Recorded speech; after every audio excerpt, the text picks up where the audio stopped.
So hello and welcome to this 20-minute video.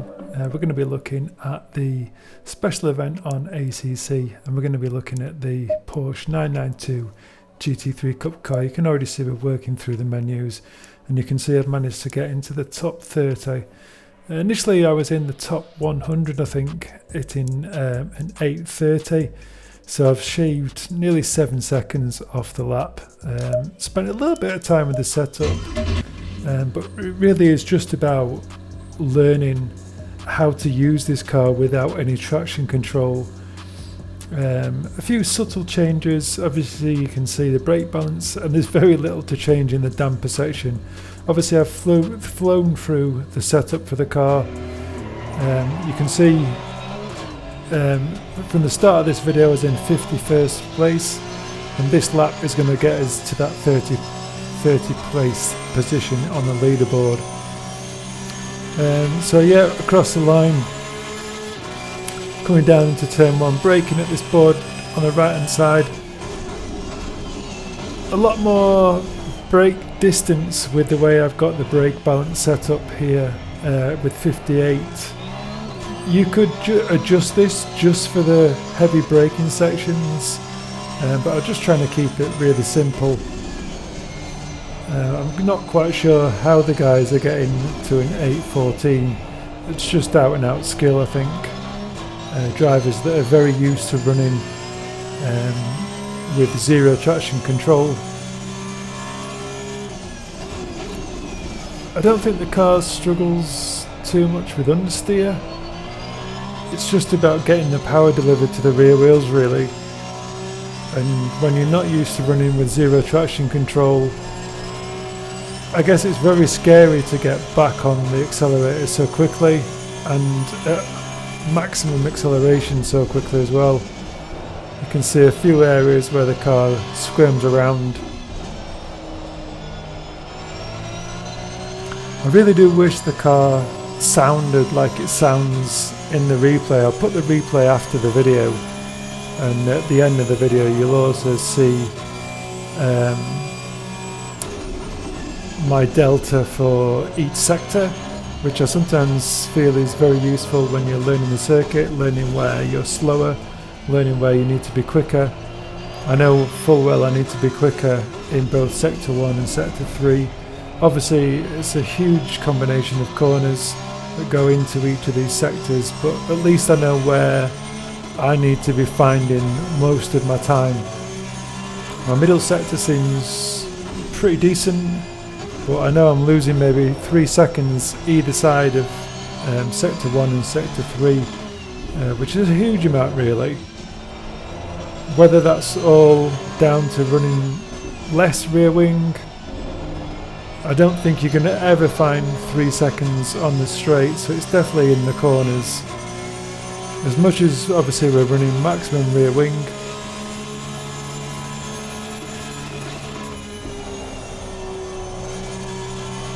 you can see we're using all the circuit, very much so. And it is a scary lap, to be honest. It doesn't feel like, I mean, I'm quite happy running 8-minute 10s in the Ferrari. Even the new Mustang, I managed to get an 8:10, which I'll share that setup in the next coming days, I think. But getting into the low teens in this car just feels very different, a very different challenge. Definitely getting the car slowed down in a straight line. There's huge amounts of power from this car, especially when we're going up the hill and we're along the back straights, but it really does suffer with traction at the rear because we haven't got any traction control. And I'm just scared to throw this car around too much. But I really do think if you can grab the bull by both horns and try and tame this car, the lap time is definitely there. I don't even know whether it's competitive enough just to run in a GT3 lobby, but it's certainly a handful. I guess there's definitely easier cars that you can use. Lovely sound from the engine though.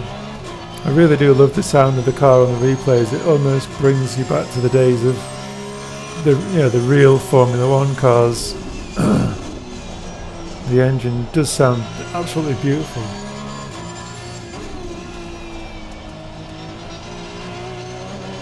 Obviously you can see the tyre pressures maybe a little bit too hot on the left hand side of the car, or a little bit too much pressure through the tyres. But there's so many variable corners throughout this lap and long straights. It is a very difficult circuit to try and get good tyre pressures throughout the entire lap.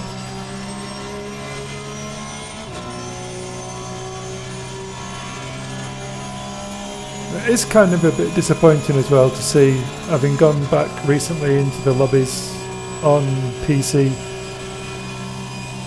the Nordschleife really is a little bit quiet these days. Very scary corner to attack. Really wanting to carry a lot of speed through there and just not got the confidence to carry it in 5th gear.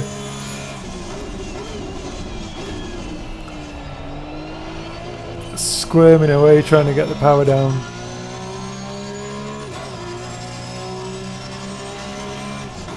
Obviously graphically, I know there's a lot of guys out there running this on PC, and this is running on their PC, just a little laptop with a RTX 3050 i5 processor, and it is definitely tamed down a little bit, much easier to run in the hot lap sessions, probably running around 120 to 110 frames per second, but I really am struggling to get much better than that, even with some of the graphical qualities tamed down. It'd be interesting to know what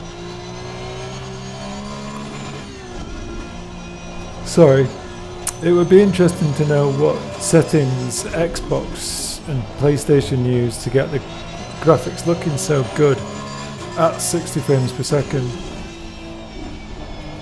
I do find it quite nice to come back to the console and run much better graphics. Obviously the frame rates suffer a little bit, but I can forgive that with the quality of the graphics.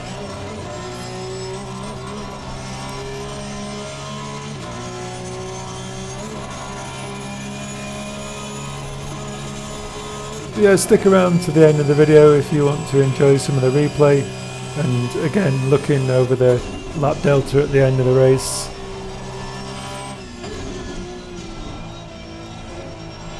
And if you haven't already, please do hit the subscribe button.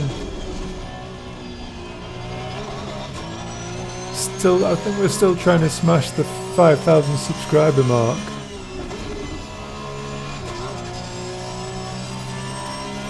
But always nice to hear from subscribers coming to the channel using the setups that I put on there.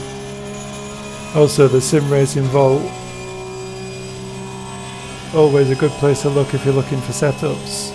Links are in the video description. And again, if you're new to the game and you're looking for leagues to race within, the XCL website is always the first place I go to really. Again, links in the description.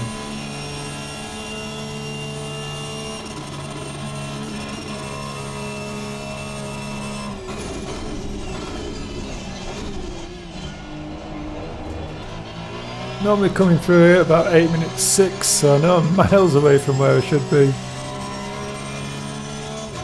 But across the line for 8:23.4.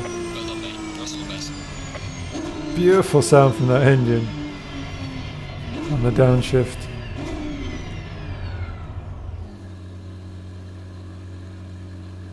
So I will leave you with the replay, and until next time, ciao for now.